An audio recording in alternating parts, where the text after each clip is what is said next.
Dave from New Jersey, it's the SNL Nerds, the show where two comics from New Jersey nerd out over Saturday Night Live. I'm your co-host, John Trumbull. And I'm your co-host, Darren Patterson. Darren! How you doing? John, how are you, Feels fella? like it's been forever since I've seen you. I haven't seen you since the war. The olden days. Yeah. No, it feels like a long time because I had like a very eventful weekend. You were out and about. I was telling you about this before we started recording. I drove out to Baltimore this weekend for the Baltimore Comic-Con. Be more. Yeah. More. The what is Baltimore's nickname? Charm City.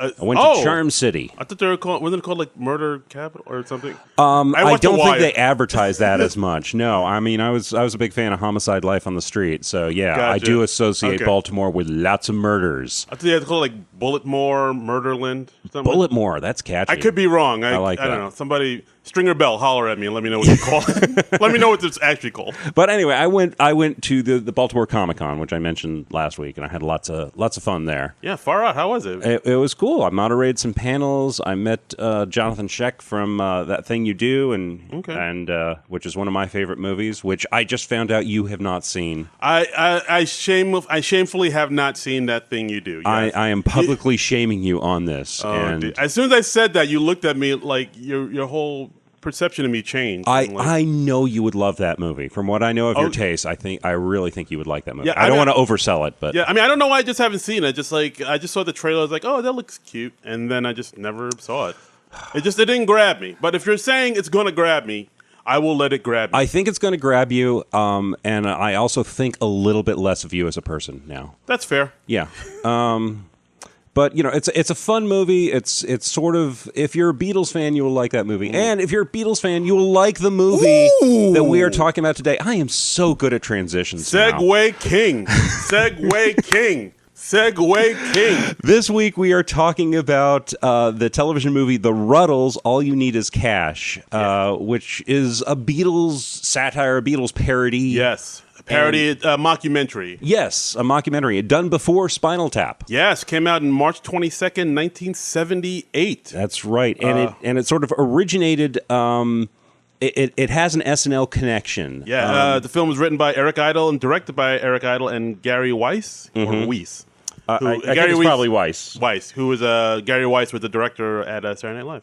Yes. Oh, and it's also produced by Lorne Michaels, this film. Yes, and it has bit parts from a lot of the original SNL players. Right. Aykroyd's in this, Murray's in this, Radner, Belushi, Franken and Davis. Yeah, Frankie and Dave. And Frank and Dave. This had an interesting origin. This was Eric Idle. He was doing a comedy show in the 70s called Rutland Weekend Television, which was like a parody. Rutland is like the smallest province in England.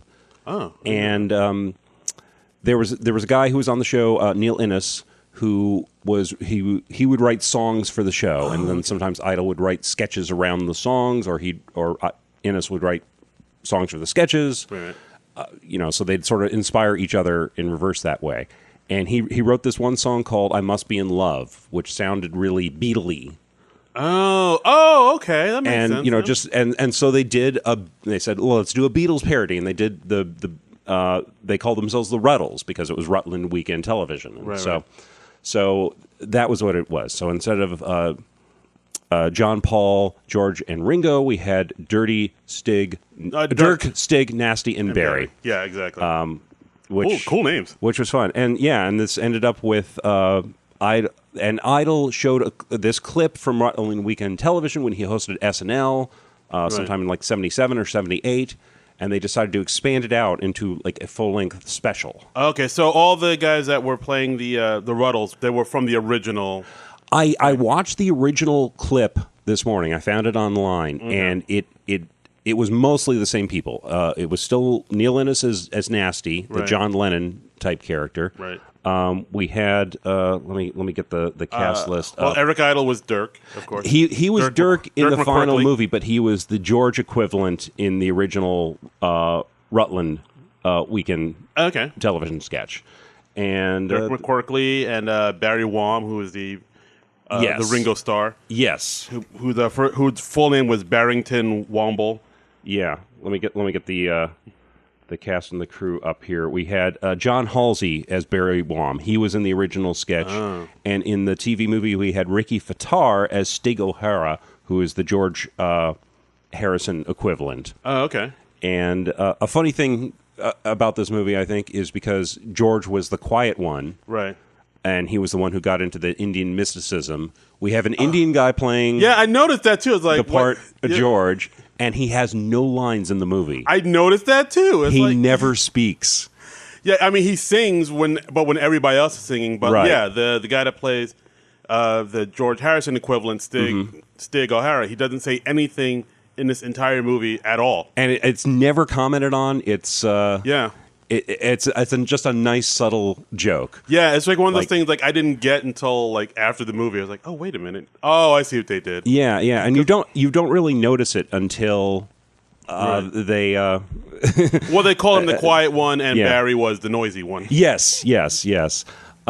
So if you're any kind of Beatles fan, you will really love this movie, Right. I think the more you know about the Beatles and their history, the funnier you will find this movie because it really references and parallels their careers. Absolutely. I mean, well, as far as the Beatles go, how deep a Beatles fan are you? Are you like a huge Beatles fan? I know this is a radical statement, but I really like the Beatles. Whoa! I think they were a really good band. Wow! Yeah. No, Controversial. I know. I'm taking a stand. I really love the Beatles. I really dig their music. Yeah.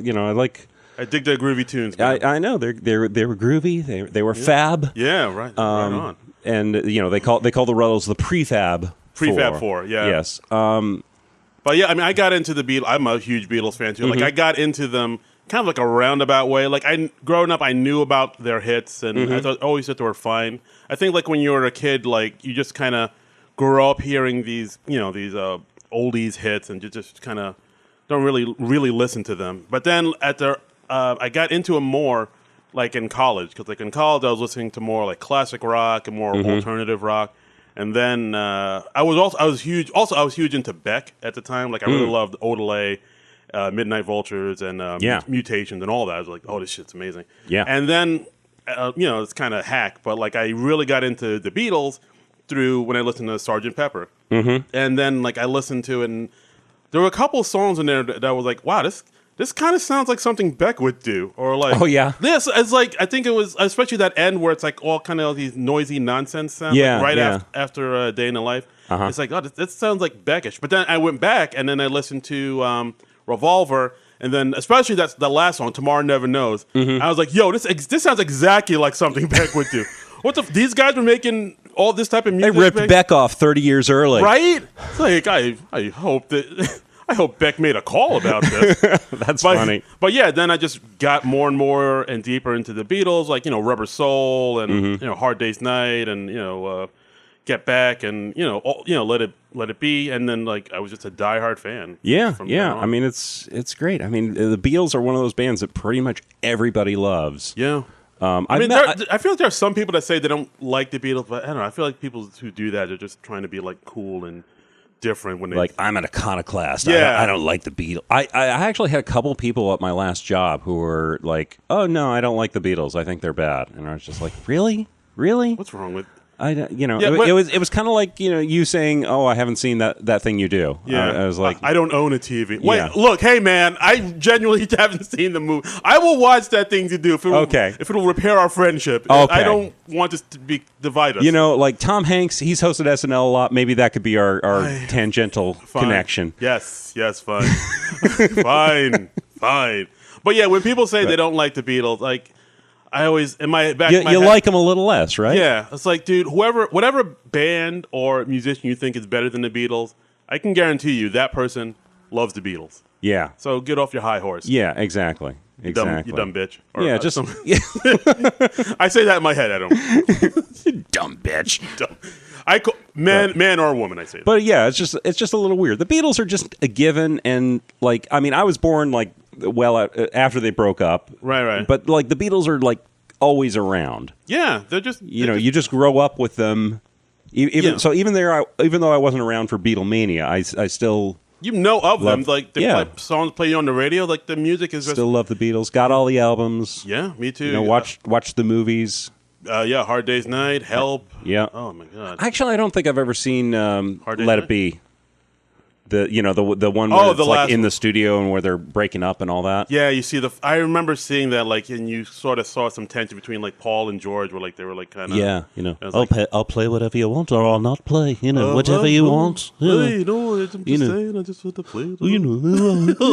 Well, George, no, I didn't mean to. Then what have you got? Yeah. Yeah. Whew. But yeah, I haven't seen. Yeah, I got to see NBC Let It Be. I don't think I've seen that in a while. But yeah. I mean, us big Beatles fans. Yeah, we enjoy the Beatles. I know it's a hot take. But, pro Beatles. Pro Beatles. SNL nerds. Pro Beatles. Yeah. So like when I was watching this movie, like you see a lot of, that you get the references a lot more. It's like they're talking about this. Oh, the Rathskeller. Right. Yeah, and I mean, really, it parallels the Beatles' career path like pretty accurately. Yeah, I mean, it was a difficult thing to do because you gotta condense the whole history of the Beatles in like 1 hour. Yeah, I mean, they pretty much did it. It's a pretty short movie overall. I believe it's like 70 minutes. Like 70. 75 minutes, something like that. 1 hour, 16 minutes. So, yeah. So you can knock it out real quick. Oh, also, this thing's on YouTube. You can watch it on YouTube. Oh, is it? I didn't realize that. It is on YouTube, yeah. That is cool. Okay. So, definitely we recommend the movie. We're gonna talk a little about the movie, and there's, of course, interesting trivia surrounding the movie. And yeah. Well, I mean, one thing you notice that Eric Idle, he plays like the sort of the narrator of the whole film, right? And he also has like a few multiple appearances. In he plays. Well, I mean, because he plays Dirk. Yeah, he plays multiple roles, and that Eric Idle, he's one of the Monty Python gang. Yeah. He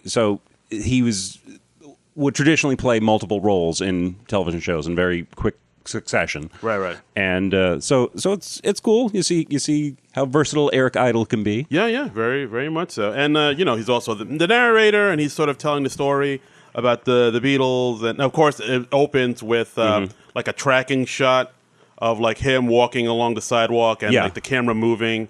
And he's talking about the Beatles, and then the camera moves a little bit faster and faster, and he has to like run to catch up to the camera until basically the camera is like on the back of a truck, and it just speeds away while he like runs after. It's leaving him far behind, and that was Eric Idle said like one of the initial gags that he came up with for this. He did that in the initial Rutles sketch on Rutland Weekend Television.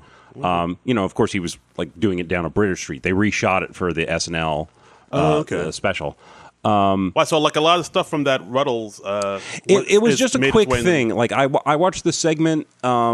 And it was like a 9-minute segment, and it grew out of a sketch that they were doing about it was people who had come down with love as a sickness. And it was talking about them going into the hospital and being afflicted with love. And then from there it transitioned into the Neil Innes song "I Must Be in Love." I feel good. Yeah, I feel bad. I feel happy. I feel sad. Am I in love? I must be in love. Yeah, I tried to do that too. Like throughout the movie, trying to figure out what song they were parodying. Like I must be in love. It sounds like a bunch of different Beatles songs. Yeah, not just one. Interesting. Neil Innes, he wrote like a bunch of songs for this. I believe it was like 14 on the original soundtrack. Well, it was like a few songs that appeared in the special were not on the soundtrack originally, but they expanded it later. So now you have like 14 tracks on the soundtrack. But they all sound really Beatle-y, and they all sound, they're roughly parallel to certain points in the Beatles' careers. Right. Like when they perform for the Queen, they sing the song like "With a Girl Like You." That sounds a lot like "If I Fell in Love with You." Yeah, and of course, I mean, "Ouch," of course, is "Help." It's "Help," but they sound very close, and they duplicate the sound, but they're not like note for note parodies. It's not like a Weird Al thing, where it's just the same song with comedy lyrics. They sound close, but they're not. Right. But they're not explicitly parallel. Yeah, they switch it up just enough that if you didn't have like a really sensitive area, and there was actually a lawsuit concerning this. Yeah, they sent. This is interesting. They sent the songs for approval over to the Beatles. John Lennon, He loved the special so much he refused to return the videotape and soundtrack he was given for approval. But he told Neil Innes that the song "Get Up and Go" was too close to the Beatles' "Get Back," and to be careful not to be sued by ATV Music, who owned the Beatles catalog at the time. That's cool. Give him a heads up. And so that for that reason they didn't include "Get Up and Go" on the soundtrack, but it is on there now.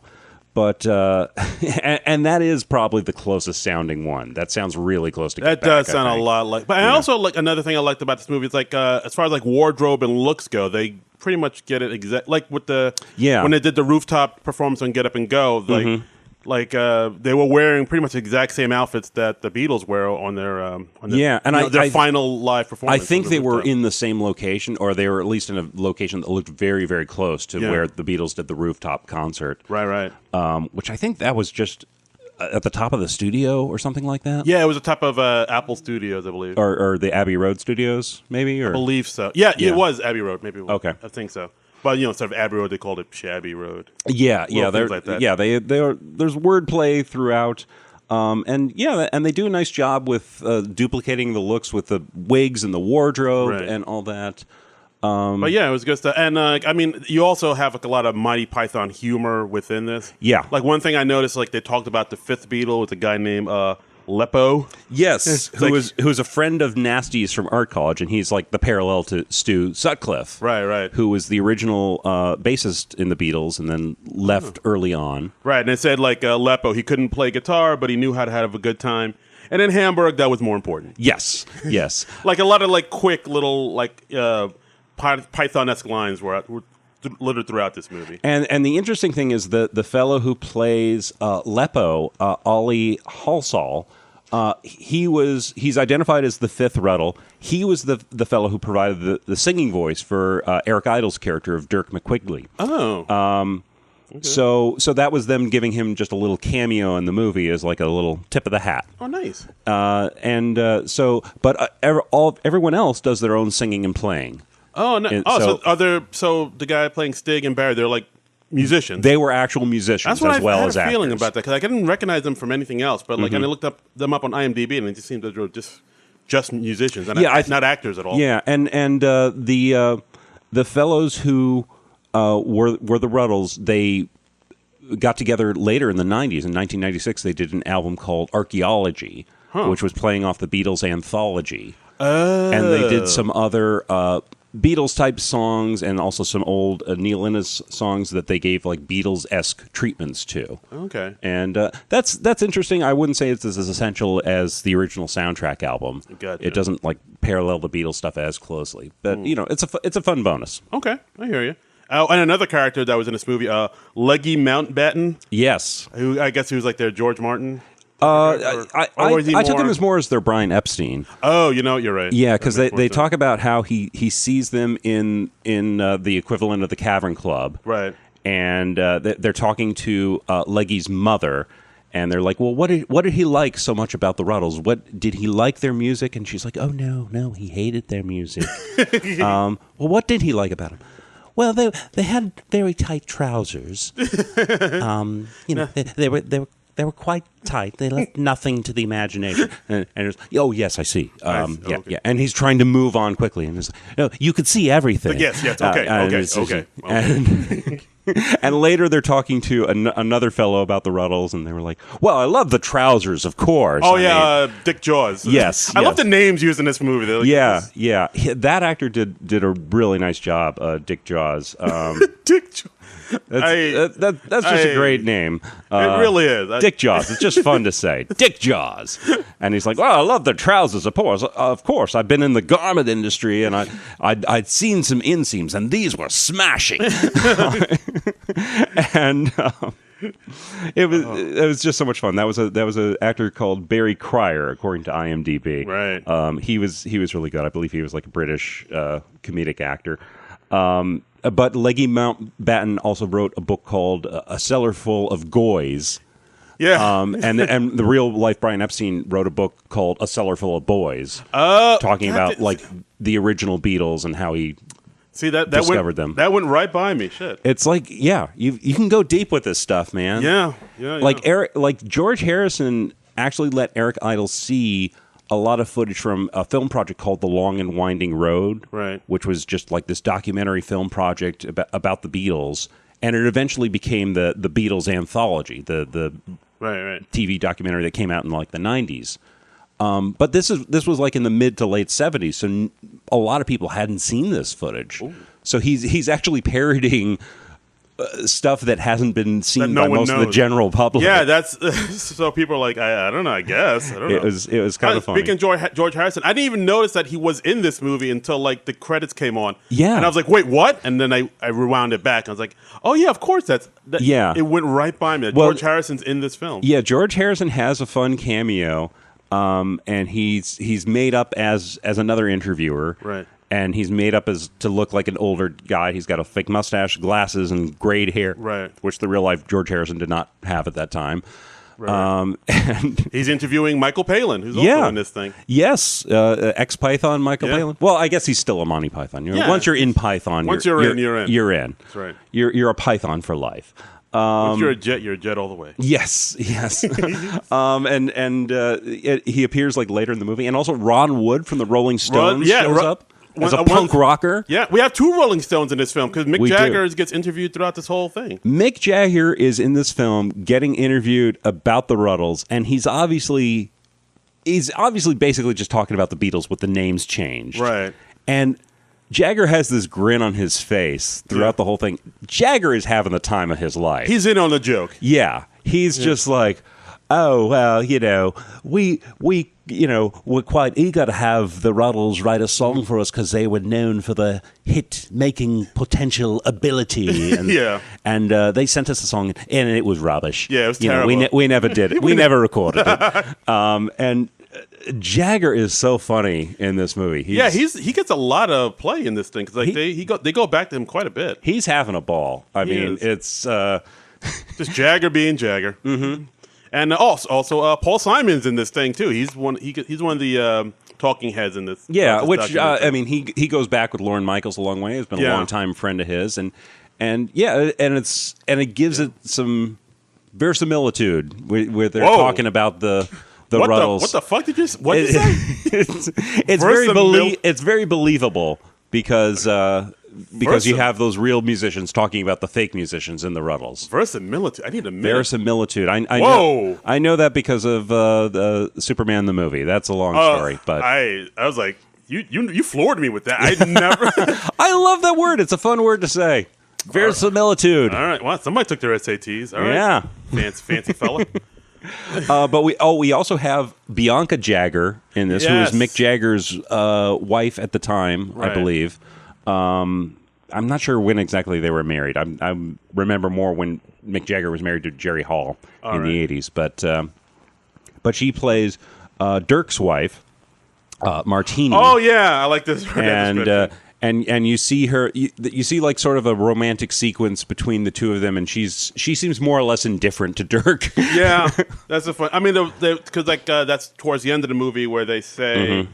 In March of 1969, things had gotten so bad within the group that Dirk and Nasty got married. Yes. Like two women, not to each other. Yes, yeah. And then they say Dirk married a French actress who spoke no English and precious little French. Yes, yes. It's like, again, like those little Python lines. And they have Nasty getting married to their Yoko Ono equivalent. Oh, yes, Chastity. Chastity.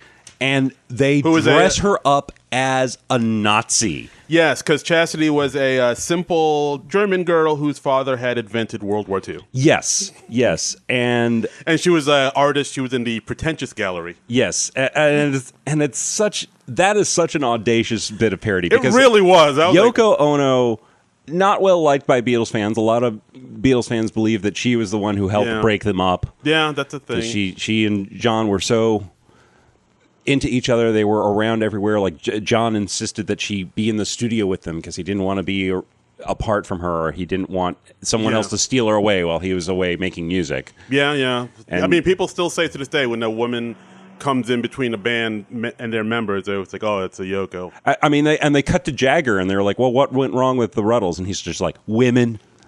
screwing it up, getting in the way, and it's like, it's so amazing because like Jagger is probably being much more frank than he would be right in a real Beatles documentary. But it's shrouded underneath the whole, oh no, I'm talking about the Rutles. It's under the guise of comedy. What are you talking about? Beatles? No. But you think you're probably getting a little closer to the truth or his real life opinions. You're hitting close to the bone on this one. Because he can be more outrageous than he would be. All right, so Mick and Bianca were married from 71 to 78. Oh, okay. So this is like tail end of their marriage, I guess. Yeah.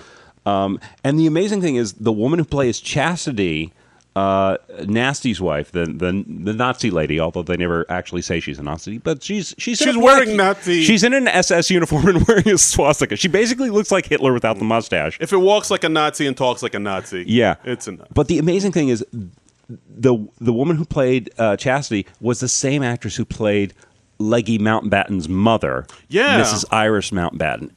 They look totally different. Gwen Taylor. Amazing, versatile actress. I would love to. She apparently was a big British sketch comedy person, and I'd love to see more of her work. Just judging from what she did in this movie, because those two characters, they don't look alike, they don't act alike. I was amazed when I first found out that it was the same person playing both parts. Yeah, it's pretty fantastic. I saw that in the credits. I was like, whoa, I'm floored by that. Yeah, that's great. I mean, everybody in this movie is very funny. I don't feel like there are any weak links. No, everybody's pretty strong. I mean, we also have SNL nerds. We also have like a SNL cast member. We have Bill Murray playing this sort of drive time DJ, Bill Murray the K. Yeah, and there was a real life DJ, I believe, called Murray the K, who was like a big Beatles booster, and he's like credited with increasing their popularity in the U.S. They just went with Bill Murray the K. Yeah, they just called him Bill Murray the K, and it's just like a quick thing. You just hear, it's just Bill Murphy riffing into a microphone. He's like, the Rutles are coming here, and they're bringing their trousers, and they probably just like gave Bill a couple talking points, and then they're just like, go. Yeah. I mean, I like that scene too, because like it's the Rutles, during Rutlemania, where like they're running away from all their fans, and of course their teenage girls are like beating up cops to get to them, and of course the cops are like, I was assaulted by all these girls. But like at one point they're listening to the radio and they're hearing Bill Murray talking about the Rutles are going to be here in Flushing. It's Rutlemania. And then you see Dirk and Nasty look at each other, just like, do you know anything about this? I didn't hear anything. Well, I don't know about that. Whoa, and they really captured the playfulness that you see in the early Beatles stuff, like at their press conferences or in A Hard Day's Night, where they're just like, I don't know about this. This guy seems a little sketchy. Yeah, exactly. Like the little playful goofiness of of the and they like the Beatles had those smart ass answers in their press conferences, and they show a little of that. They're like, oh, did you feel good after seeing the Queen? And they're like, no, you feel good after seeing the Doctor. So charming. Yeah. And one of my favorite lines is a line from Barry Wham. They ask like what he'd like to be later on. He's like, oh, I'd like to be a hairdresser or two. Yeah. I'd like to be two hairdressers. Yeah. And the little epilogue thing at the end, we see he's actually become a hairdresser. Yeah, he's found his calling. How about that? He's like has this big old blonde bouffant. And also Dan Aykroyd's in this too. He plays like a guy, Brian Thigh, who didn't sign the Beatles because he thought like bands were on their way out, and bands like that wouldn't make any more money. And Eric Idle interviewed him saying, oh, so what's it like being such an asshole? Yeah. He's like, what?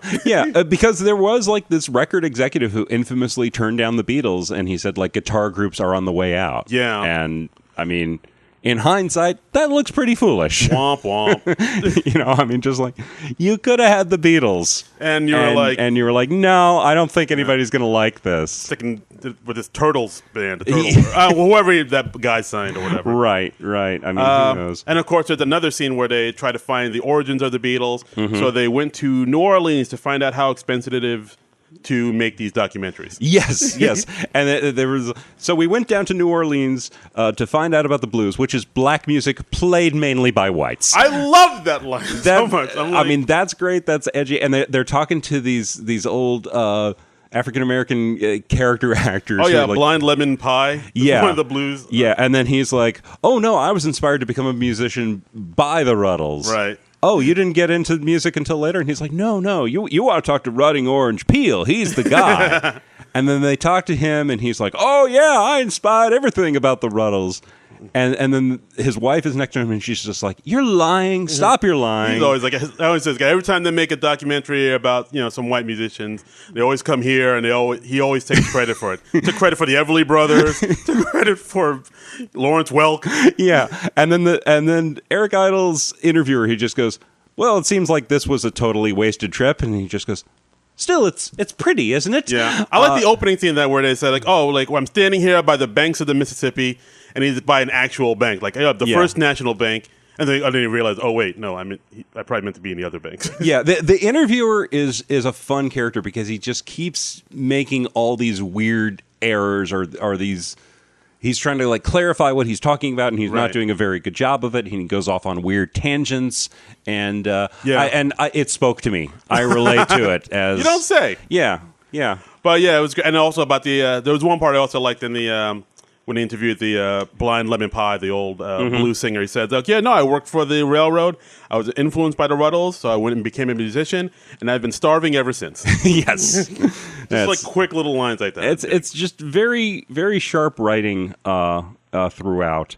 And honestly, I love Neil Ennis's performance as he was very nasty to John Lennon. He was very John Lennon-ish. I feel like he should have gotten an Emmy nomination. He is so funny. In this movie. He gets the voice down just right. He's got the mannerisms. He's got that John Lennon bite to him. Yeah, he even kind of looks like him at some point. Yeah, I mean, with the wigs and just the attitude, you really buy him. And he's I mean, most of this movie is Eric Idle and Neil Ennis. They're really carrying the movie on their shoulders. Yeah, and Neil Ennis is also credited as a co-writer. Oh, really? I don't want to minimize his contribution. Okay. Eric Idle gets a lot of credit for this, but I think Neil Ennis deserves an equal amount of credit. Oh, wow. For this movie. I mean, he's great. He's very, very funny. If you don't know who Neil Ennis is, he was in a group called the Bozo Dog Band, which was this comedy. What a name! It was this comedy group. And they actually appear in the Beatles movie Magical Mystery Tour. Oh.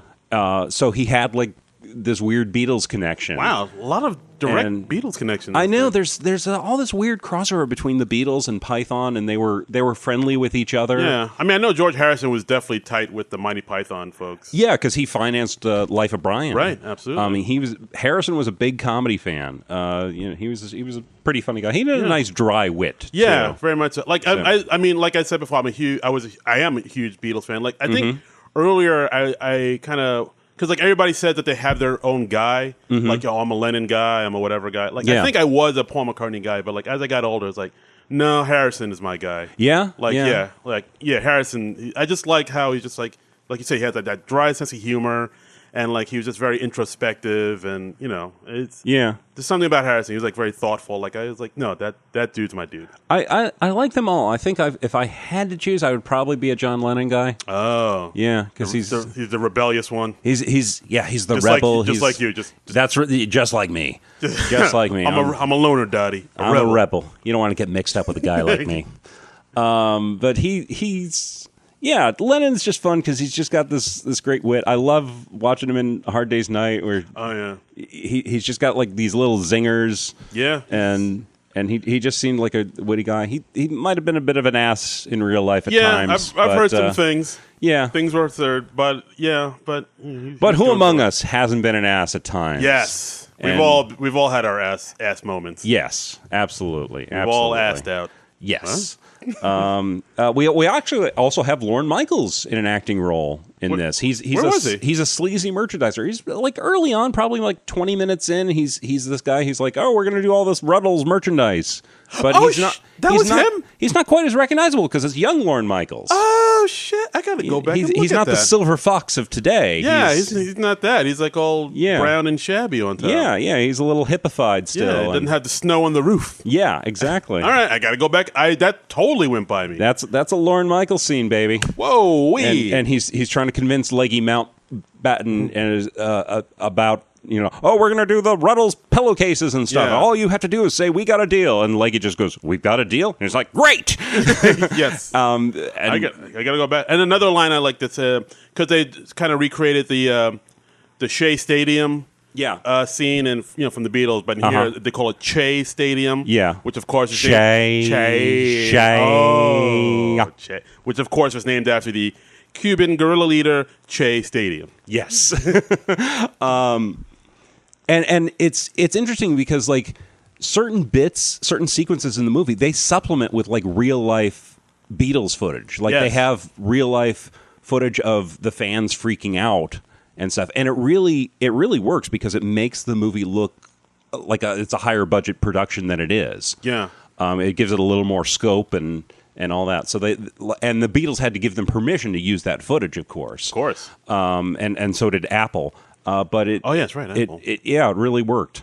Okay. It's good and it's a good use. And it must have been difficult to find like footage of screaming fans that didn't have any signs that said Beatles. Yeah, that's another thing I was thinking about too. Because like you'd have to because you can't really digitally take it out back then. It was a pre-CGI age. It was 1978, baby. That's right. Oh, nothing. I mean, I was like a year old when this came out. I literally was. I'm thinking about wow. I was just a baby. I was 6 years old, but I was not hip enough to be watching. No, I would have been 5. It was March of '78, so I would have been 5 years old. Oh, wow. They do have a shot of the Ed Sullivan Theater, the marquee, and then there they changed it to tonight only the Rutles, right? And they show footage of the real Ed Sullivan, right? And of course they have him say the Rutles, and he's like badly redubbed. It's like so obviously a voice impersonator. He's like, we hadn't perfected it.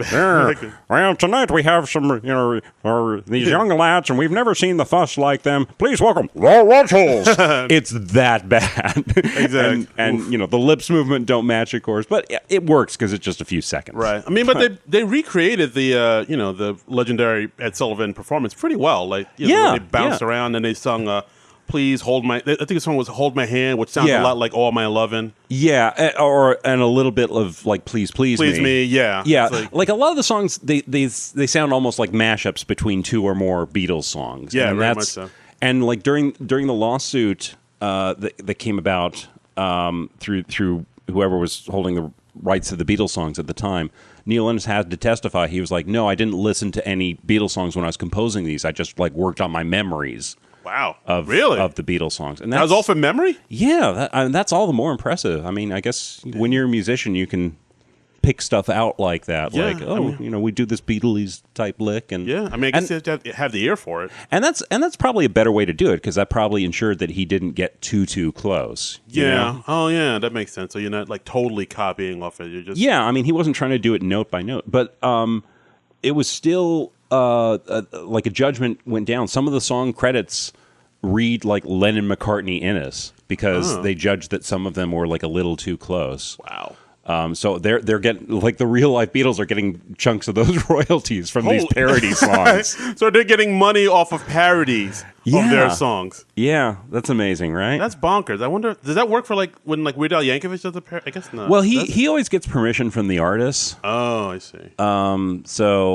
I don't know how that works. I guess the original artist, because I mean he's using their music. Okay. Not the actual recording, but he's using their music, and I think in some cases he tries to get the original musicians to duplicate the sound as closely as possible. I guess.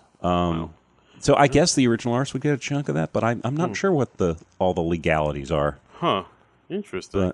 Wow. I'm learning so much from this. The world of parody is very interesting. Weird Al just makes it look easy. At the comic convention this weekend, I got to meet a writer and artist I love, Ty Templeton. He's a great cartoonist. Check him out if you're not aware of him. And he and David Gerrold did this book. David Gerrold is a writer primarily known for science fiction. He wrote the Trouble with Tribbles episode of Star Trek. Ooh, and the two of them, they did a Dr. Seuss Star Trek mashup parody thing called "Oh, the Places You'll Boldly Go." Okay. So it's a Star Trek thing done in the style of Dr. Seuss. So it's told in verse and it's drawn in a Dr. Seuss type style, and they just nail the look. And there are all sorts of fun references to the original Star Trek in there. And they got sued by the Dr. Seuss estate. Whoa! All right. And they won the first case because the judge is like, it's parody. You're allowed to do parody, and the Seuss estate is appealing. But it's and it's a shame because they have this book. They got like a dozen copies printed, but they're not allowed to sell any until this is all sorted out. Until this is all sorted out. So it's just this big time suck and nuisance suit, and the Seuss people, of course, have like lots of lawyers and money, so they can drag this out. But lawyers, guns, and money. Yeah, the shit has hit the fan. Yeah, you got Warren Zevon. You got that reference. Love the Warren Zevon. Son of a wow, all right. Yeah. Well done, sir. I read a biography on Warren Zevon years ago, and you know that song, that lyric in "Excitable Boy," where he rubbed the pot roast all over his chest. Yeah, what that actually happened? That actually happened. That comes from a real Warren Zevon. Oh my God! Holiday. Somebody rubbed pork. I believe Warren did that at some point. Why did he do that? I don't remember the context, but I was just beauty like, regimen? That's real? That was, Warren had his problems. Who amongst us haven't rubbed beef on their chest? Yeah, no.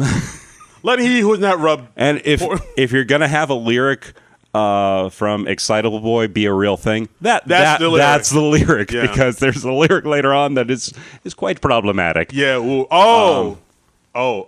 Yes. It's been a while since I heard that song, but yeah, there's a lyric in there, and it's he took this girl out on a date, and then he raped her and he killed her and he took her home. Christ. Which I will admit, the very first time I heard that lyric in high school, I laughed hysterically because it was so dark and it was so over the top. You're part of the problem, Trumbull. I really am. Oh my God. I'm only partly proud of that, but damn, that struck me as funny the very first time I heard it. I gotta listen to that song again. I was like, oh shit. Yeah, that was probably one of the first bits of foreshadowing that I would someday become a comedian. That my sense of humor was that twisted in high school. Oh, that's hilarious. Like, oh boy. Well, just the absurdity of, he raped her and he killed her. That's not funny, but then he took her home. That makes it fun. Yeah, that's something. Holy moly! What a tangent! Where are we? What a tangent! Where are we with this now? Warren Zevon. We got Warren Zevon. We could do a whole episode about Warren Zevon now. I mean, if he has some SNL connection, we could. He's probably guested on SNL at some point. He must have at some point, right? He was on Late Night with David Letterman a lot. Letterman loved him. Yeah. Oh, yeah, I remember that. I remember when he was on, like, the final, when he was on, he knew he was dying. And, yeah. Those episodes are... Enjoy every sandwich. That was some heavy shit. We miss you, Warren. Yes. Rest in peace. R.I.P. So where are we back to the Rutles. Yes. There were some other SNL people in there that we haven't mentioned yet. John Belushi shows up. Rhonda Klein? Rhonda Klein. Yes. That scene, I remember that scene being pretty hilarious. Yeah, he's like this super... He's like a promoter. Yeah, this super promoter, and he's like shady and fearsome, and they show... Belushi, he's in sunglasses and a white turtleneck sweater, and he's flanked by Franken and Davis, and they're all in matching white turtleneck sweaters and sunglasses. Yes, and he was like supposed to be this big, feared promoter. And as he was walking into the office, people were just like freaking out on him, like literally, like, oh God, and like just in fear of him. They're like killing themselves. Yes. Rather than face him. People would rather commit suicide rather than meet him. And actually, they walk by an office and they show somebody like swinging from the ceiling, swinging from a noose. Yeah. Yes, and they say his only weak spot was dishonesty. And then as he goes into his office, you see a guy in the background who's like crucified, his like nailed to the wall. Yeah. Oh my God, this is such a dark scene. And it's just shot around like the 30 Rock offices, I believe. Oh, is that what that was? Yeah, I believe so. I think I'm sure most of the SNL stuff was just shot in like an afternoon. I could see that. Because it's like everybody is in just one scene, so it's like real quick and dirty type stuff. But yeah, I dug it. Yeah, and there's a great scene where Belushi is talking about why they should trust him. Like, I'd never do anything to hurt you, and I care about you more than anyone else in the world. And the camera gradually pulls back, and you realize he's talking to himself in the mirror. and they were just shooting the mirror like it was an actual close-up of him. Very funny scene. Very funny scene. And I mean, they also talk about... they also do the whole Ravi Shankar Stig scene where like Stig meets up with the Arthur Sultan. Yes. Which is like a parody of when they went to India to study with the Beatles went to India to study with the Maharishi. Right. And they even allude to the rumors that the Maharishi was apparently there was acting inappropriately among Right. some of the female students. Like Mia Farrow was like one of the people who was Yes. there at the time. I remember that. And it was a sort of a Me Too thing in the making. I mean, he wasn't murdering them and killing them and raping them and taking them home. But it wasn't great. But yeah, he was having some. He was doing some not kosher stuff. Little and they handsy. Their equivalent, the Arthur Sultan. He's literally dressed in a trench coat.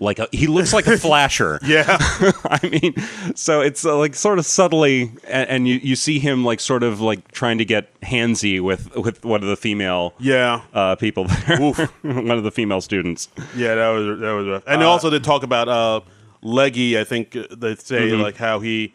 When he wasn't able to make friends, like I think 'cause he was on the downslide, and they say then at one point Leggy tragically took a teaching position in Australia. Yeah, which was of course their parallel with Brian Epstein's death, which happened when the Beatles were in India. Right. And they have an interview with the Rutles afterwards, and they're like, "How do you feel?" They're like, "Well, we're shocked." Yeah, we're shocked and stunned. Very stunned. Yeah. Did the Sultan have any words of wisdom for you? No. Oh, I mean, yes. Oh, well, yes, yeah. And then they just pan over to Barry Wom, and he just goes, stunned. It's very, very funny. Not much to say. And it's a tricky thing because like here you have to find some equivalent for a real life person's real life death, and how do you make comedy out of that? Yeah, and it's tougher. Like there was a thing on the IMDb. It was talking about the real Beatles reactions to the movie, and like Paul McCartney disapproved at first. He relented. Oh, really? He relented when he found out that Eric Idle grew up near Liverpool. So he was like, "Oh, he's one of us. He can make fun of us. He's not like an outsider." Ringo Starr liked the happier scenes in the film, but he felt the scenes that mimicked the sadder times hit too close. So he's probably talking about the ending scenes when the breakup, Brian's death and the whole out of control stuff with Apple Core. And we talk about too Ruttle Core. And like they were their whole scene was like they wanted to give people money and whatever they wanted. Like sure enough, they were losing money because people were literally coming in and taking whatever they wanted. Right, and that's the scene we mentioned earlier with George Harrison and Michael Palin, where Harrison is interviewing Michael Palin, and he's like, "Oh no, there's no problems at all. It's just a little bit of pilfering. Yeah, we'll get this all under control soon." And in the background, they're hauling literally everything out of the office. People are just stealing everything, like typewriters, potted plants. So they walk out with a stuffed bear. And basically they say that they're losing money faster than the British government. Yes. And at the end, they literally steal the microphone out of George Harrison's hands. Yeah. And then also they talk about how like there was a Hell's squatting in the basement, and like how Stig had Stig got hurt because he had the audacity to ask him to leave. Yes. And that's when they show Ron Wood as like a biker guy. Yeah, he's like a punk rocker. Yeah. Which is it's kind of funny to see Ron, one of the Rolling Stones made up as a punker. Yeah, it's crazy. But yeah, so like not all the Beatles were, because I just assumed that all the Beatles have a great sense of humor. So I thought they were all cool with this. So well, I think they all eventually. I think they were all cool enough with it to allow it to be made. Okay. But I didn't know like Paul disapproved of it, and like John was okay with it from the start. Yeah. Well, Paul came around, and apparently his wife Linda always loved it. Oh, nice. So she probably maybe had some influence on Paul there, and he was like, "Well, I guess it's okay." Eric, he's from near Liverpool, so we can. We can do that. We can let him do that. That's all right. He's just having a bit of fun. And then what have you got? Yeah. And then what you gonna do? But apparently, so it sounds like Lennon and George Harrison were the ones who are most into it. I mean, Harrison to the point of making a cameo. Yeah. That's pretty exceptional. If you're in the thing, you got to be okay with it. You got a Beatle in your Beatles parody. It doesn't get much cooler than that, man. Exactly. And I also like how they had the the rumors that Stig died. Yeah, that was interesting because I mean Stig is their George Harrison equivalent, Right. and of course in real life it was Paul. Yeah, who had the rumors, and I wonder why they made that switch. I don't know, but they're saying like there was rumors of Stig dying in a flash fire in a waterbed factory. Yes, yes, and when you played one of their songs backwards, it says Stig has been dead for ages. Honestly, Yeah, and like the reason that rumor was able to play out is because Stig hasn't come out and said anything about it because Stig hasn't. He's the quiet one, so he hasn't said a word since 1966. Yes. So yeah, I was wrong earlier. They did comment on Stig never speaking. Yeah, so they did. I was wrong. I apologize, ladies and gentlemen. Boy. But other than that, they never commented on it. Yeah. Other than that, it's fine. Yeah. I But, went yeah. into Dennis Leary there. Yeah. Hey, babe. Yeah. Babe, yeah. you know, babe. Yeah. All right, chachi. Yeah. All right, cha. Well, that was Dennis Miller there. Yeah, right. Oh, you didn't, Dennis. I said Dennis Leary, and you said I don't know why I thought Dennis. You said we're Dennis. mixing up our sarcastic Wow. Dennises. Yeah, I know. We're the Dennis. We crossed Dennises. Yeah. You never want to cross Dennises. Don't cross the Dennises. That's a rookie move. Oof. Oh boy. But yeah, and then the movie goes on to their Let It Rot era, their Let It Be eras where they're just losing money. Then that's when they do the performance on the rooftop of Get Up and Go, which we mentioned. Sound a lot like Get and Back. and that's one of the scenes where like Innes looks eerily like John Lennon. Like really does. He's in the wig, he's in the brown fur coat, he's got the granny glasses. Yeah, and of course, then the performance ends in all the Beatles getting arrested. Yeah, because they're on a roof, much like Monty Python, The Holy Grail, where everybody gets arrested at the end. Kind of, yeah. Coincidence? Kind of. I don't know. I don't think the Beatles actually got arrested in real life, did they? Wasn't it just the cops asked them to stop? Or? Yeah, the cops. Yeah, because like they were up there, they didn't have a permit. Yeah, and like so the cops were like, "Yeah, I know you guys are the Beatles, but legally you can't do this so you got to shut it down." So the cops shut it down, and that was the last time all four of them ever performed together ever. Yeah, there was their last live concert. It was Yeah. like this little mini concert, and it was just like people on rooftops watching them, and like it was. And of course, I'm sure none of them knew that would be the last time they Yeah. played together in public. That's true. But speaking of the Beatles or the Rutles getting arrested, they parody the Beatles getting arrested for drug charges or in the middle '60s. Oh, right, because of instead tea. of the Beatles getting into marijuana, all the Rutles are into tea. Yes, because Bob Dylan introduced them to tea. Yeah, which is horribly controversial. Yes, and everyone's outraged about that. No, I've had tea, hibiscus and Earl Grey. Yeah, I've even had them with biscuits. And it's just really funny because, like, Paul McCartney, he gave interviews where he was very matter of fact. He's like, Well, yeah, I've smoked it. You ask me a question, I'm going to answer honestly. You really love doing this Paul McCartney. It's fun. It's fun imitating Paul McCartney. What have you got? And I've also listened to a lot of Dana Carvey on the Conan O'Brien podcast recently, and he imitates Paul a lot. It's a fun accent to do. It's just fun to be Liverpudlian. So yeah, quick. Yeah. Do you prefer the McCartney accent to do or the Adam Sandler impression? I think Paul might be a little more fun, but so every once in a while you like to go into a little Adam Sandler, I mean, it's fun to do the Adam Sandler. But I mean, Adam Sandler's is gibberish. It is. It's just like ibba dabble dooba dabble. I mean, it's jazz. I don't do. Yeah, it's word jazz. It's skibbity bop beep. Yeah, how do you do? Bosey bop diddy bop. Yes, I ain't got nobody.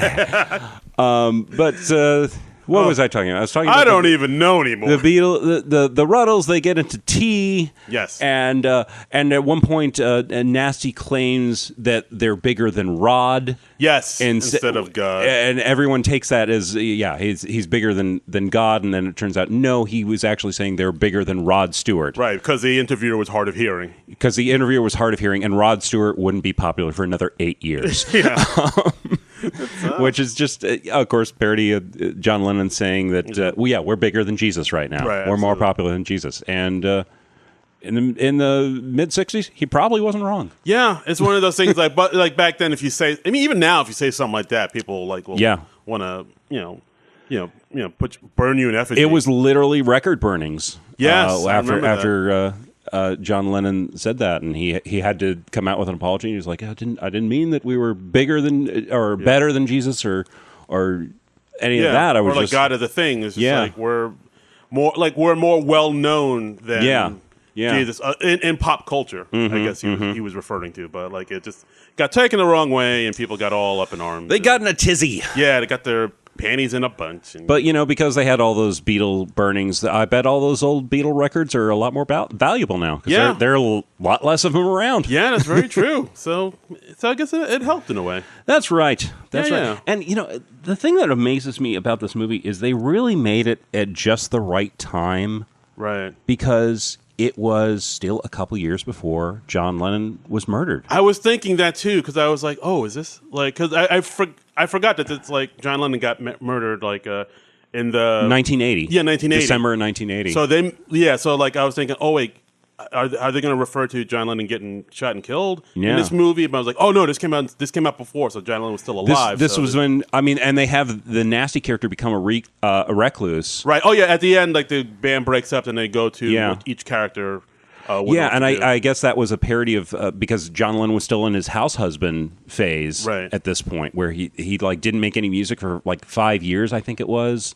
And he was just like, I'm going to be a husband to Yoko and a father to Sean. Right. Raise the kid and just enjoying living in New York City. Yeah, so they had like nasty like shunning the public, and he's like kind of wheeling away in a wheelchair for some reason. Yeah. And he's like kind of just like all like old manned out. And Barry, as we said, became a hairdresser. And Dirk becomes a punk rocker. Yeah, he formed a band called Punk Floyd. Yeah, and he has a giant safety pin through his head. Yeah. Not through his nose, through his actual head. I think he had the nose and the head. Oh yeah, he did. He did punk rock all the way. And he is hardcore. Started a band with his wife. He sings and she doesn't. Little shot at Linda there. Yeah, I'm surprised Linda was cool with that. It was like, what the fuck? Yeah. Oh, and Stig, of course, worked at Air India as an air hostess. Yeah, because Stig gets a sex change and becomes a woman. Or he's at least in drag. They don't really say. Yeah, he's. That came out of nowhere. I was like, oh. It's just a quick shot of him.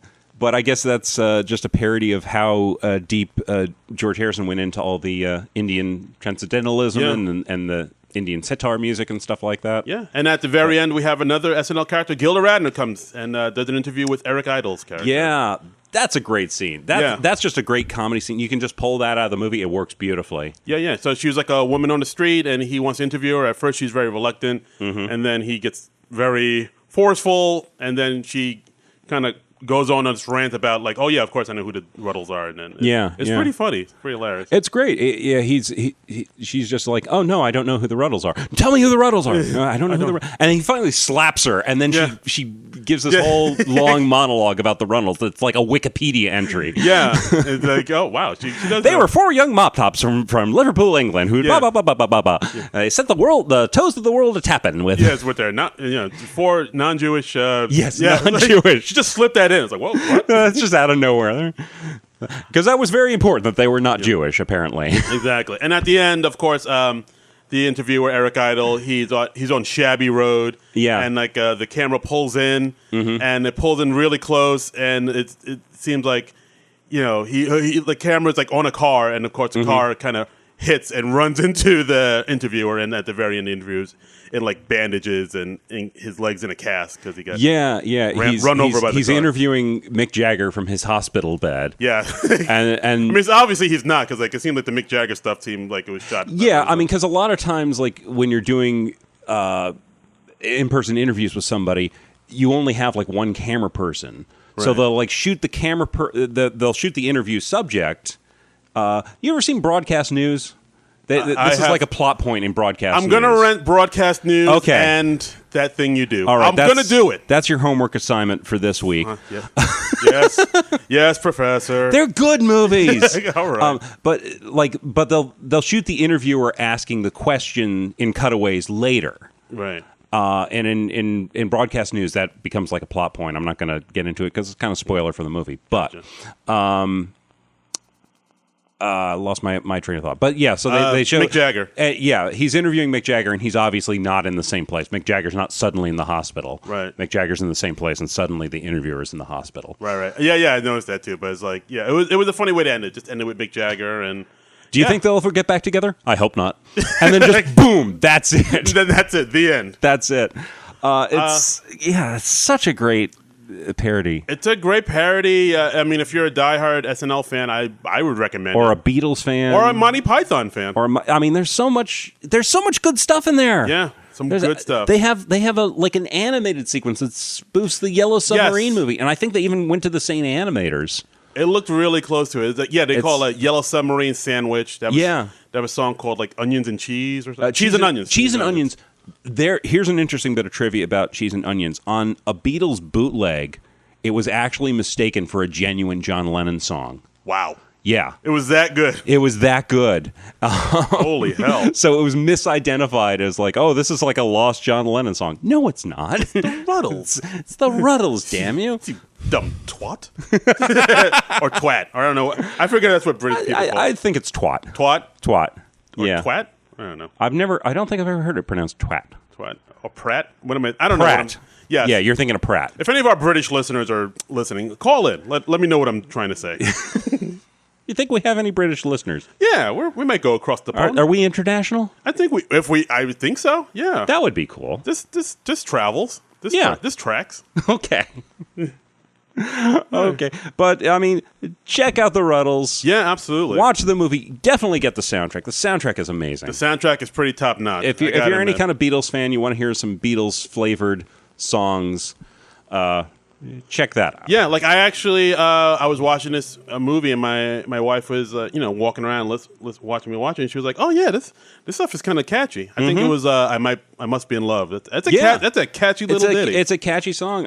Years ago, when I directed a play, a complete works of William Shakespeare, I had like some pre-show music, and I put "Goose Step Mama" as the first. Oh, nice. Goose Step Mama on the cover charge. It's just a fun, peppy song. It gets people in the right frame of mind. And it's just, yeah. I love their parodies of the early Beatles stuff in particular. Yeah. I think they really did a nice job with those. It's great stuff. Great stuff. So we put the word out on Twitter. Yes. About if you have any questions or anything to comment. So we got, we get some responses on that? We did. Good people at That Week in SNL said, Eric Idle's first hosting gig in season 2, which features a small bit of this movie, is arguably one of the best episodes of the show ever. At least it's one of my favorites. Also, any and all discussion of the Bonzo Dog Doodah band would be appreciated.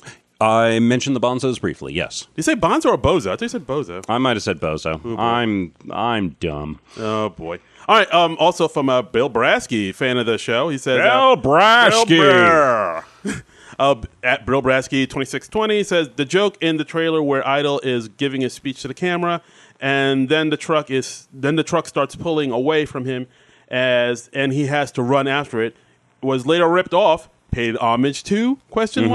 In Chris Rock's movie CB4, which is a mockumentary like the Rutles about rap music. Oh, that's interesting. Yeah. Now, okay, I've never seen CB4. Now you have to watch a movie. I know. But I'm sure we'll cover that at some point because it's, Chris Rock. Oh, yeah. Chris Elliott's in that movie, too. Yeah. I know that Chris Rock said, he wanted to make the Spinal Tap for rap music in that. Yeah, absolutely. Oh, yeah. It's been a while since I've seen CB4. I remember watching it, so it was all right. Yeah. Maybe I need to go back and, go re-appreciate it. Yeah, we'll see if that's a buried gem. Yeah, maybe. So, buried treasure. Yeah, we'll see. We'll do that. All right, we'll rediscover it. Yes. Also, our fan of the show, Ruby the Rube, says, only tangentially related, but remember that weird time they did the Dead Parrot sketch on SNL and the crowd was oddly silent? Yeah. Yeah, I do remember that, and that was weird. I remember that was in the late 90s because it was right after the TV ratings came in when they had the little rating, TV PG at the corner of the screen when they brought that in. It was sometime in the late 90s, I think. Yeah, and Michael Palin and John Cleese, they came on. They did the Parrot sketch pretty much word for word. Yeah, and it got no applause. It didn't get applause? I don't know. It didn't get laughs? It didn't get laughs or applause. Like, it got applause at the end, but there were no laughs. I think it was just weird. I think it was just like people were just so reverent, and they were like, the two of the Mighty Pythons are performing one of the classic sketches. We've got to catch every word. Yeah. I feel like it was probably that. I guess. But I don't who know. knows? I haven't watched that version in a long, long time. To me, it felt like if you saw like Leonard Skinner do Freebird and like no one cared or no one applauded. It's like, this is like a classic sketch. What's wrong with you people? You make me sick. So the parrot sketch is the Freebird of comedy. Freebird. Ah, see what I did there? Oh, hey, look at that little bird now. Connection. But and then somebody mentioned Cool Ranch for Life. Mentioned John Cleese said that the cast was mouthing the original skit backstage. I would probably do that too. Yeah. I mean, if the Pythons were performing that sketch in my presence, I would probably just be like, I'd have a heart attack. Too amazed to. Yeah, I'd grab my heart like Fred Sanford. Yeah, I mean, because the Pythons, they're comedy gods at this point. Agreed. I would love to see like somebody was bringing this up. I was listening to a slightly older episode of SNL After Party.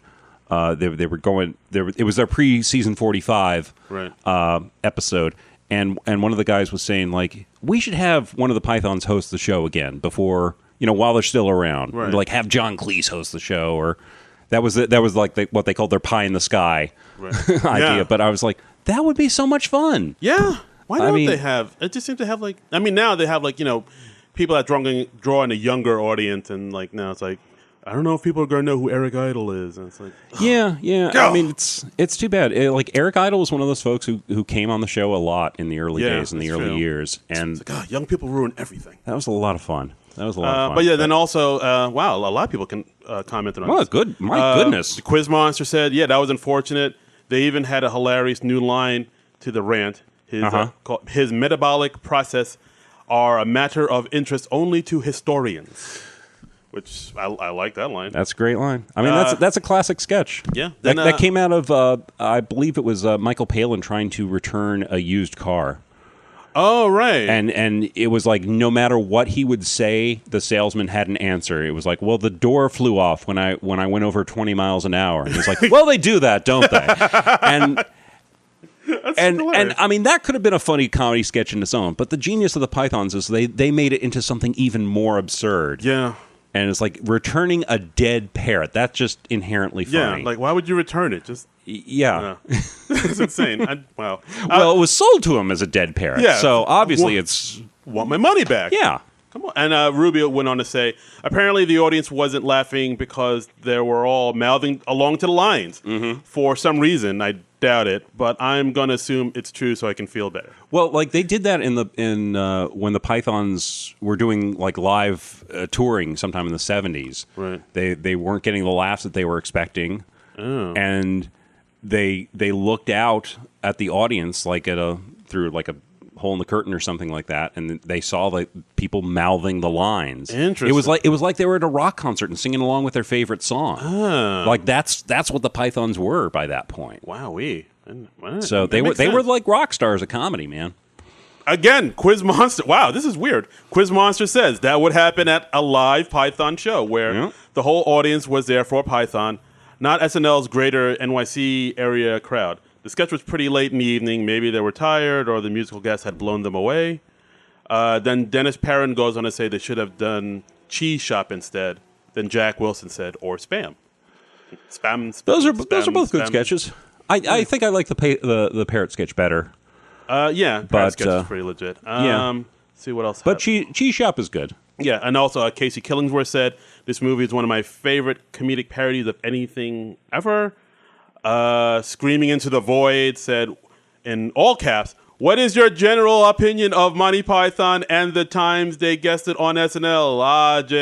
JSMS. I don't know what that. Yeah, I retweeted that and I just said we're for them. Yes. Yeah. I'm all for it. We're for them. Anything and all things Python, I'm for. I enjoy the Pythons. What's your favorite Python movie? Ooh, shit. For me, it's probably Holy Grail, but Life of Brian is really good too. That's only grown on me over the years. I gotta see Life of Brian again. I gotta see Meaning of Life again. I haven't seen him in a while, but I would say Meaning of Life is a mixed bag. It doesn't work as well as Really? it should. Yeah, there's good stuff in it, but it doesn't. It's not the stone classic that those first two are. I mean, I know, and now for something completely different, just a collection of sketches. Yeah, they reshot sketches that they'd done on the show. Yeah, I don't think they work quite as well. Yeah, I think the show versions are generally better. I mean, I guess for a movie, I would have to go Holy Grail, just because the way they started it was interesting. Like the way they had all the credits in the beginning of the movie. Yeah. And then they had that little kind of running gag of the moose. The subtitles. Yeah, the subtitles. Oh, mind you, a moose bite can be quite. Yeah. Even that I'd never seen before, and that was weird. The translators have been sacked. And, and like that, even that begins like what? And then they finish the titles in a completely different style at the last minute. Yeah, and then the movie ends with all of them just getting arrested, and then it just cuts away. Yeah, it's an audacious comedy movie. That was very jarring. Like I'd never seen anything like that before. It's like, whoa, what the? Like I was like, what just happened? And there's like interesting trivia in that movie. They lost the rights to all the castles they were going to use at the last minute. So pretty much all the castle scenes are shot in different parts of one castle that they got the permission to shoot at. They didn't have the budget to have actual horses, so that's how they came up with the coconuts. Yeah, they don't even mention it. They just don't even bring it up. It's so much funnier because it's never commented on. Never. It's just like, oh yeah, it's just a guy behind you hitting coconuts. This is a world where you travel by hopping along, miming a horse, and someone with you has coconuts. Yeah, and you just like all right, I guess, and just go along for the ride. Just all of that is just like I'd never seen anything like that before. It's just like really like I was just seeing something totally new and like wow. Yeah. So yeah, I would go with Holy Grail.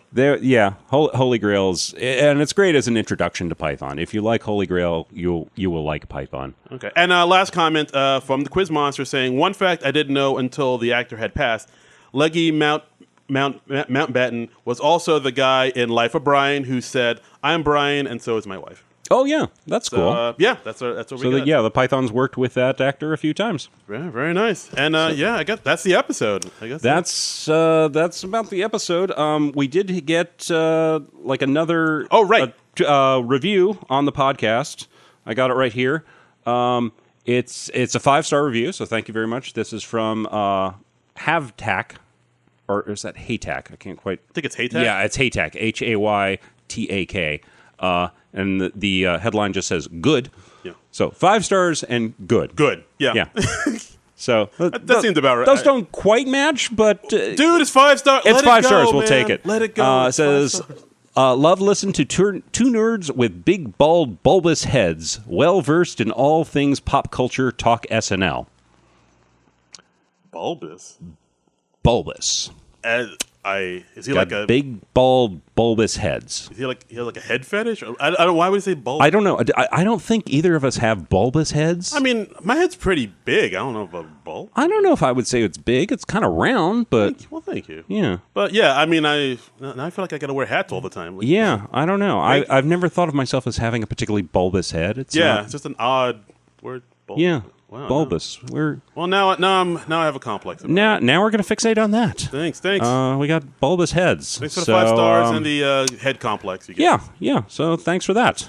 I'll be wearing wool hats everywhere, like Mike Nesmith. So I mean, if you want to say more hurtful things about us and our heads, comment on all our body parts. Yeah, and give us 5-star reviews. Yeah. Send that to us over on Twitter. That's SNL Nerds Show.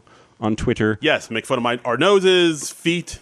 Yeah. 100 film of feet. Yeah. And also there was a cool thing that happened since our last show. Over on Instagram, Cecily Strong, as I suspected she would, she had a cool post about the dog court sketch that we enjoyed so much last week. And I made the comment there that I would like to see a regular segment on SNL, which is just Cecily Strong plays with pugs. Yes. And she actually responded to that. Let me see if I can find that. Give me a moment. But yeah, apparently we got a response. Oh, actually, well, while you look for that, I'll just give out my info. You can follow me on Twitter and Instagram at Darren Credible, DARIN Credible, website, DarrenCredible.com. I'll be in Jersey City on the 30th. I'll be performing at at Monty Hall in Jersey City for a WFMU show. Oh, cool. So I'll be doing like 5 minutes or so. So come out to that if you can. All right. So I found the response I got from Cicely because I tagged her in the comment. I said she was talking about the dog court sketch and how much fun she had doing that, and I just said, this is why I say on Monday's SNL Nerds podcast that I want Cicely Strong Plays with Pugs to be a weekly feature. And then she responded, I'd honestly be very happy with that. And I told her, please tell Lauren there's audience support for this idea. Let's make this happen. So there you go. So we have a direct line to Cicely Strong. Now, we're pretty big deals. Yeah, I was just very, very happy that for one shining moment, Cicely Strong knew who I was and acknowledged my presence in the world. I know. I mean, you guys are practically dating. Yeah, like that. Isn't that what happens when somebody responds to you online? That's how it works. Is it not? No. I don't know how the internet works. But no, it's always fun. You're always like, hey, cool, this person responded. Yeah, that is pretty neat. It's a neat little fun charge. Yeah. Did I give my Twitter? I didn't give my Twitter. No, you did not. You can respond, or you can find me on Twitter at Trumbull Comic. Yes. And that's let's see. We should mention the Patreon, non-pro. Yes, Patreon at non-productive. Non-productive. Non-productive.com. Give us money, please, for more of this kick-ass content. You can listen to other shows on the Non-Productive Network. We got a whole heap of them. We got books about Near Mint and the Honeymooners podcast. Yeah. Shows about comic books and all types of geeky nerdery. Yes. Check out the other shows in our network. They're fun. Yeah, and next episode we're going to talk about the episode that comes on the 26th with Chance the Rapper, musical guesting and guest hosting. Ooh. Yeah, I think this is like the second or third time he's been on the show. So he's been on as a musical guest before, but yes, he has. I think, but never hosted. I think he hosted. Did he host? Huh. Well, now we got to look this up. That's something we should know. Okay. That's something I should have looked up on before I got here and did not. Well, you know what? We'll figure this out before next week. Out. And we'll get into that then because we're running a little long already. So really? Until next week, nerds out.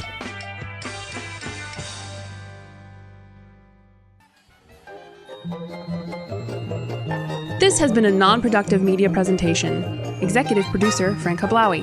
This program and many others like it on the Non-Productive Network is distributed under a Creative Commons Attribution Non-Commercial No Derivatives license. Please share it, but ask before trying to change it or sell it. For more information, visit non-productive.com.